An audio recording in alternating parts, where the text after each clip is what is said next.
सम्मानीय अतिथिगण, विद्वज्जन, आप सबका हृदय से स्वागत करता हूं, अभिनंदन करता हूं और विशेष रूप से हमारे मुख्य अतिथि माननीय शिवराज सिंह जी का अभिनंदन करता हूं।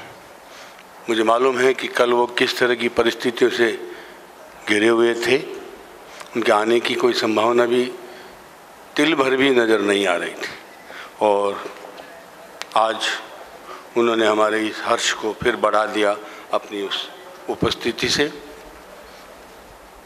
मुझे ये भी ध्यान है कि जब दिल्ली में भी इस तरह की ACCA का अवार्ड का समारोह था तो आप अलग से उस समारोह को अटेंड करने के लिए भोपाल से पधारे थे, पर तब हमको भी ये नहीं मालूम था कि यही पुरस्कार अगले साल आने वाले सालों में आपके हाथ से हम वितरित करवाएंगे। मुझे तो इसकी दुगनी खुशी है। आदमी के जीवन में 3 बड़ी कामनाएं होती हैं, जिसको हम कहते हैं लोकेशना। 3 लोकेशनाएं होती हैं, पुत्रेशना, वित्तेशना, लोकेशना। 3 ऐशनाएं होती, इच्छाएं होती है। लोकेशना सबसे मुश्किल है पचाना। पुत्रेशना ईश्वर के हाथ में है, वित्तेशना प्रारब्ध तय कर रहा है, लेकिन लोकेशना आदमी के भीतर से उठती है कि मेरी प्रशंसा हो, मेरा प्रचार हो, मेरा यश चारों तरफ फैले। ये और उसके साथ साथ उसका एक अहंकार भी बढ़ता है। उस लोकेशना अपने आप में उसके जीवन को दिशा देने का काम करती है और उसी लोकेशना का एक पार्ट है पुरस्कार। पुरस्कार अपने आप में एक प्रशंसा सूचक कार्य है और इसके परिणाम तो हमेशा ही प्रेरणादायक होते हैं। पुरस्कार का कभी नकारात्मक उपयोग नहीं होता, पर हाँ, आज होने लगा है। आज कुछ पुरस्कार लोग धन दे करके भी प्राप्त कर लेते हैं, कुछ पुरस्कारों पर राजनीति हावी हो गई है और वो तय करने लगी है, तो वहाँ उनकी गरिमा धीरे धीरे कम होती चली जा रही है।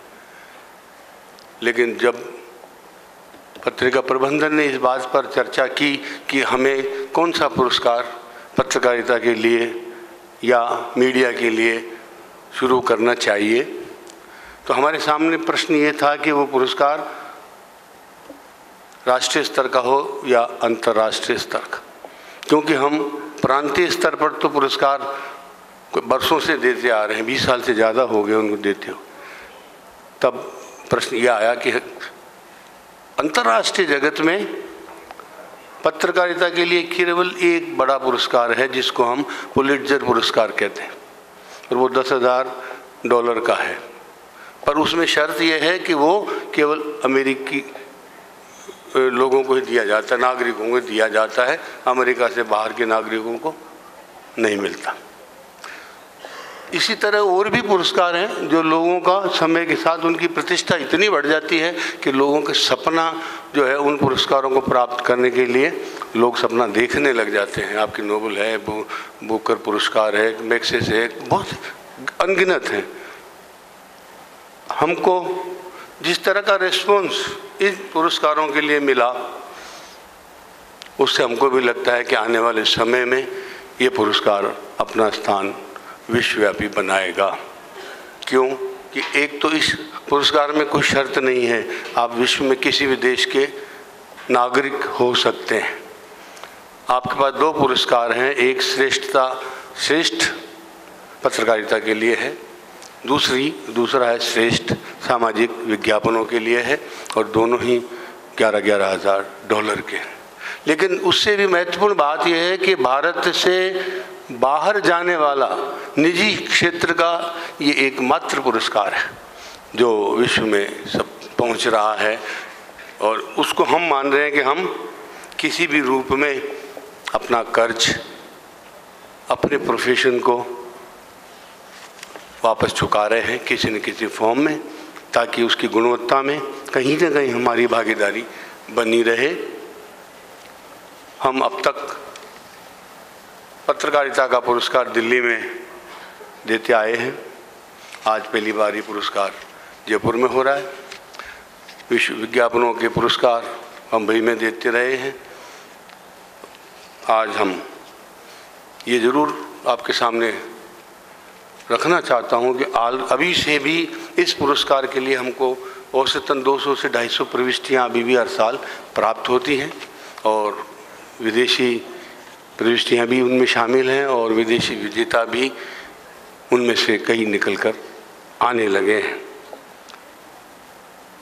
जो बात सुबह भी मैंने कही थी, अभी एक बार मैं फिर दोहराना भी चाह रहा हूँ कि आज जिन पत्रकारों का सम्मान हो रहा है, अगर आप उनके काम को देखें तो आपको स्वतंत्रता के समय के पत्रकार याद आ जाएंगे। मुझे इस देश में 65 साल में कोई दूसरा ऐसा अभियान नज़र नहीं आया पत्रकारों का जिसकी गूंज अभी मेरे कान में उठ रही हो, चल रही हो, सुनाई दे रही हो कि जब भी बात चलती है हम सीधे आज़ादी की लड़ाई के पत्रकारों तक पहुंच जाते हैं। ये बात कई बार शायद मन को प्रसन्न नहीं कर पाती, लेकिन जब इन सब विजेताओं के काम देखते हैं तो निश्चित है कि हमको ये आश्वासन मिलता है कि भले आज़ादी की लड़ाई के लिए एक साथ सारे पत्रकार काम नहीं कर रहे हों, पर विश्व के अलग अलग कोनों में अलग अलग पत्रकार अपनी माटी का कर्ज चुकाने के लिए अपनी भूमिका निभा रहे हैं। और उस एंगल से अगर मैं आपके समक्ष ये बात रखूं कि मैं पर्सनली एक अच्छे पत्रकार को किसी भी बड़े संत से बड़ा मानता हूँ। संत तो एक संप्रदाय का होके रह जाता है, उसके दूसरे बाकी दुनिया से उसका कोई वास्ता नहीं रहता। और पत्रकार का कोई संप्रदाय नहीं होता, वो जड़ के भी प्रति जागृत है और जीव के प्रति भी जागृत है। उसे मानवता से भी लेन देन है, उसे वनस्पति और वातावरण से भी लेन देन है। तो हर दृष्टि से और बड़ा क्यों है? क्योंकि जिस तरह से संत खुद के लिए नहीं जीकर समाज के लिए जीता है, पत्रकार भी खुद के लिए नहीं जीता, समाज के लिए जीता है। इस दृष्टि से दोनों की धारा तो एक है, लेकिन कार्य में मैं तो समझता हूँ कि पत्रकार उन संत से बड़ा है। पत्रकार भी वही उसी तरह का बीज है जो समय के साथ वट वृक्ष में बदलता है, जिसके फल, जिसकी छाया समाज को मिलती है। बीज ने कभी अपने फल नहीं खाए। यहाँ एक बात और मैं उद्धृत करना चाह रहा हूँ, ये बात जोर से भी कहना चाह रहा हूँ कि पत्रकार पैदा नहीं किए जा सकते। हमारे कई शिक्षण संस्थाएं हैं, विश्वविद्यालय हैं, सब हैं पत्रकारिता को लेकर के, मगर ये सारे लोग पत्रकारिता की तकनीक सिखाते हैं। खबरें कैसे लाई जाए, कैसे लिखी जाए, कैसे उनका श्रृंगार किया जाए, यूँ मान के चलिए। लेकिन पत्रकारिता सिखाई नहीं जा सकती, वो भीतर से आती है। जिसको हम झोला छाप कह रहे हैं, वो झोला छाप सड़क पर अपने आप नहीं निकल रहा है, उसके भीतर कोई चिंगारी है, चिंगारी है। वो चिंगारी जब तक सुलगेगी नहीं तब तक आदमी पत्रकार नहीं बन सकता।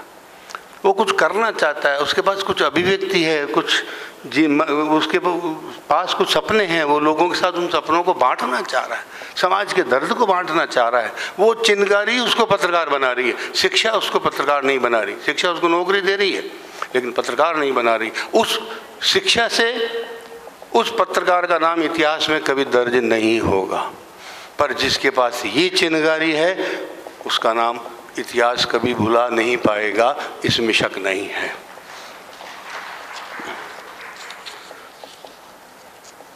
दूसरी बात ये भी है कि खबरें लिखने से कोई पत्रकार नहीं हो जाता, किताबें लिखने से कोई पत्रकार नहीं हो जाता। पत्रकार के लिए महत्वपूर्ण है उसकी दृष्टि क्या है, देश के विकास में उसकी भूमिका क्या है और पाठकों के साथ उसका जुड़ाव क्या है, विश्वास क्या है।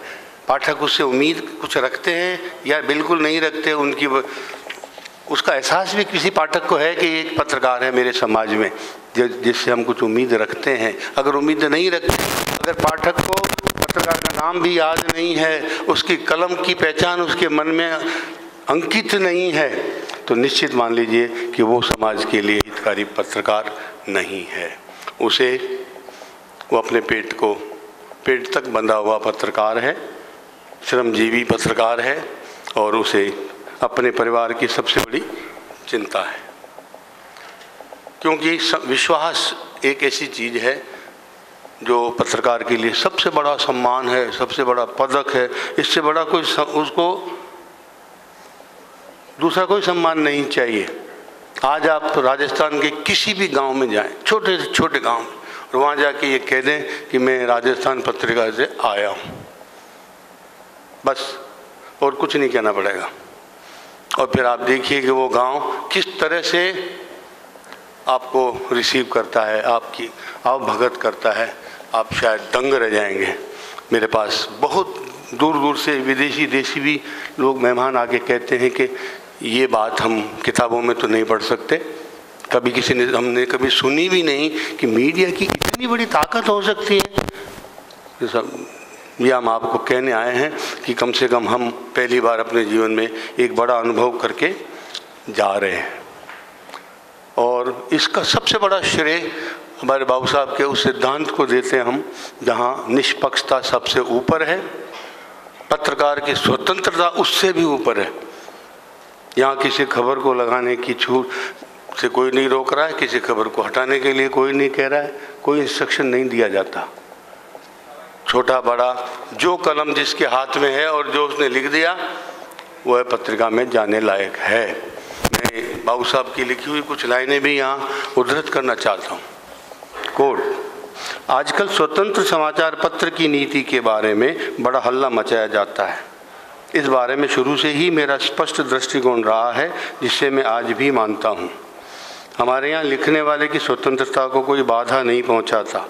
न छोटे संवाददाता को बड़ा संवाददाता टोकता है, न संवाददाता के काम में उपसंपादक या संपादक बाधा डालते हैं। जिसके हाथ में कलम है वो अपने विवेक और बुद्धि से उसका उपयोग करता है। ऊपर से कभी कोई दबाव या अंकुश नहीं रहा। हमें कुछ करना है तो अपनी ओर से लिख देंगे, लेकिन रिपोर्टर के लिखे हुए को हमने कभी नहीं रोका। अनकोट। इस परिस्थिति में एक और तस्वीर उभर कर आती है कि जब हम तटस्थ रहना चाहते हैं, निष्पक्ष रहना चाहते हैं, तब हमारे सामने एक नई तरह की तकलीफ भी पैदा होती है। ऐसा नहीं है कि नहीं होती। लोगों के बीच में कई बार जनमानस का, क्योंकि हम प्रतिबिंब बने, समाज का प्रतिबिंब है अखबार, तो हमको जनमानस के साथ उसका चित्रण अखबार में करना पड़ रहा है। तो कई बार हमको एक पक्षीय होने के भी हमारे ऊपर आरोप लग जाते हैं। हालांकि ठीक है, समय के साथ वो आरोप धुलते भी रहते हैं, फिर कोई नया आरोप होता है, फिर कोई नया आरोप धुलता चला जाता है। लेकिन उस निष्पक्षता के कारण अब तक मेरा अनुभव तो ये कहता है कि जितनी भी सरकारें अभी तक हमारे सामने आई हैं, करीब करीब सब हमसे विशेष मुद्दों पर सलाह लेती रही हैं। पिताजी को तो मैंने देखा रात को 12-12 बजे भी मुख्यमंत्री लोग बुला लिया करते थे कि इन चीज़ों पर मंत्रणा करनी है। तो ये जो विश्वास की डोर है, ये मेरे ख्याल से इस अखबार की, पत्रिका की बहुत बड़ी शक्ति है। क्योंकि उनको ये पता है कि जो यहाँ चला गया वो हर पाठक के गले उसी वक्त उतरता है, और कहीं वो प्रश्न नहीं उठाता लिखे हुए को देखने के लिए। और ये भी स्पष्ट नीति पत्रिका की सबके सामने है कि हमारा कोई राजनीतिक स्वार्थ नहीं है, हमारा कोई आर्थिक स्वार्थ भी नहीं है, बल्कि मेरा अनुभव तो ठीक उल्टा है। इस स्वार्थ के नहीं होने से हमें कई सुविधाओं के लिए मना करना पड़ता है और उसकी कीमत भी चुकानी पड़ती है, और आज तक चुका भी रहे हैं, इसमें भी कोई शक नहीं है। तब आप देखिए कि अच्छा होना भी जिंदगी में एक संघर्षशील जीवन का मार्ग ही रह गया। वो मार्ग भी सरल नहीं है, कांटों भरा हो गया आज की तारीख में, क्योंकि जो हालात पत्रकारिता के हुए, जिस तरह से पत्रकार हो कहो, समाचार पत्रों के मालिक कहिए, उनके जिस तरह से खून मुँह लगा है, पेड न्यूज़ के नाम से हो, सर्वे के नाम से हुआ होगा, और कई पैकेज और ये पैकेज वो पैकेज कई सब जगह से हुआ होगा। तो उस धारा में सबको ये धारा रास आ गई, देने वाले को भी और लेने वाले को भी। अब जो उस धारा से बाहर रहेगा वो दोनों का शत्रु हो गया। आप उसको इस तरह भी देख सकते हैं। तो लेकिन मुझे लगता है ये संघर्ष ईश्वर कराता है, ये वातावरण भी ईश्वर देता है, और इस संघर्ष से जब तप करके गुजरते हैं तो मुझे लगता है ये भी बहुत बड़ी शक्ति बनकर उभरता है। यहाँ भी मैं बाबू साहब का कुछ लाइनें उद्धृत करना चाहता हूँ। समाचार पत्र की नीति पत्रकारिता के मापदंडों पर आधारित होनी चाहिए।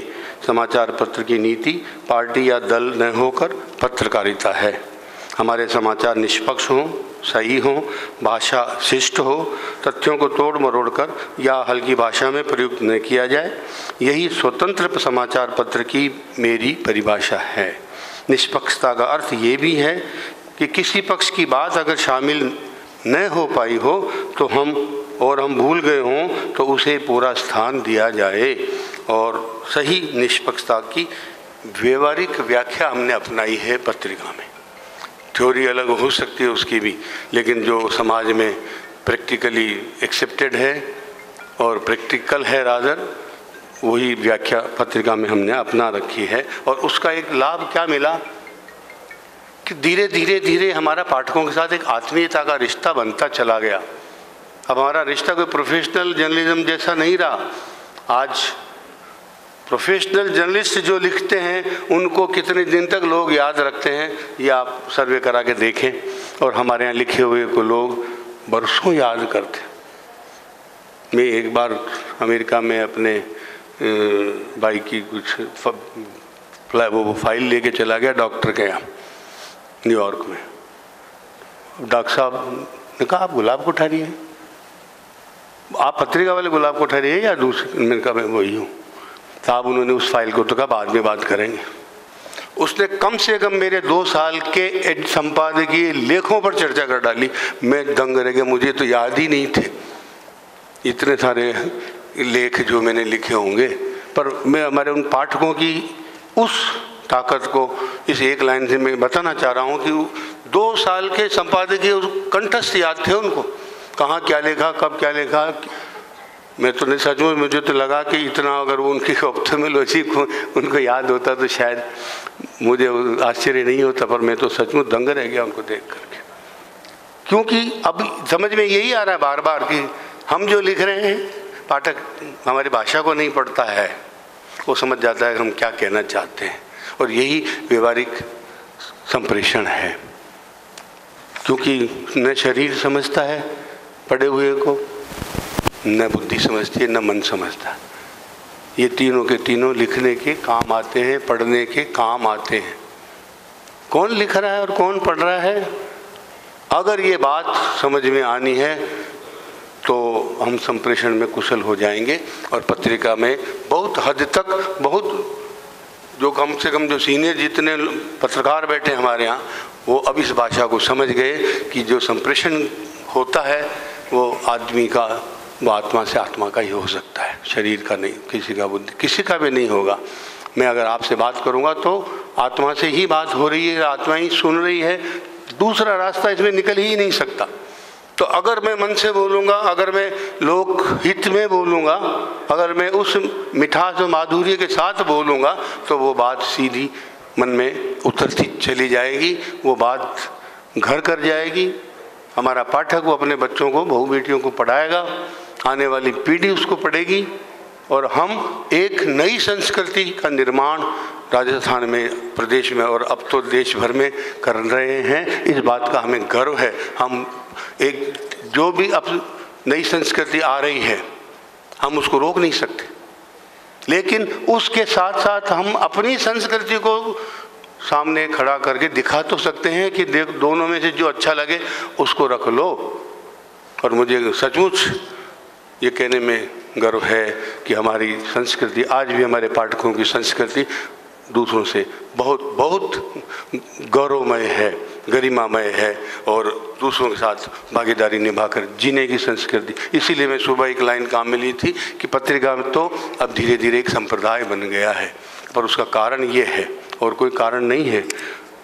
यहाँ भी मैं 2 लाइन बाबू साहब की एक उद्धृत करना चाहता हूँ कि अखबार का असली उद्देश्य यही है कि जनता के मन में उसके प्रति आस्था हो, उसकी बातों का आम पाठक पर असर हो, तभी अखबार के प्रति लोगों का रुझान बनेगा और मेरा प्रयास सदा यही रहा है, अनकोट। अब ये छोटी गाइडलाइन नहीं है, इसमें जीवन है, जीवन की यात्रा का मार्ग, दिशा, गति सब इसमें हमको दिखाई पड़ती है और यही सूत्र हैं हमारे।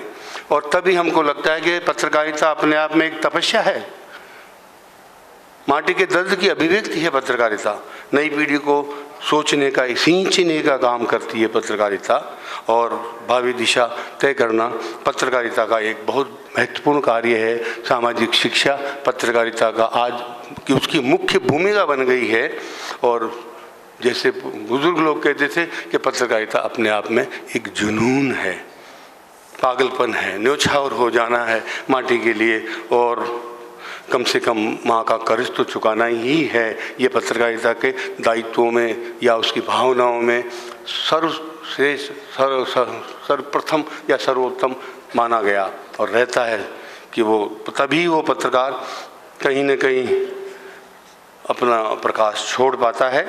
आज इस जो सम्मानित होने वाले पत्रकार हैं, मैं उन सबको नमन करता हूं इस दृष्टि से कि उन्होंने अपने अपनी जगह बैठे हुए माटी के उस कर्ज को चुकाने का एक प्रयास किया और वो हमको भी उससे कुछ सीखने को मिला और उनसे हम आशीर्वाद की अपेक्षा भी करते हैं कि इस देश का हर पत्रकार देश हित में समर्पित हो सके। इसी के साथ आप सबका पुनः एक बार अभिनंदन, स्वागत, नमस्कार।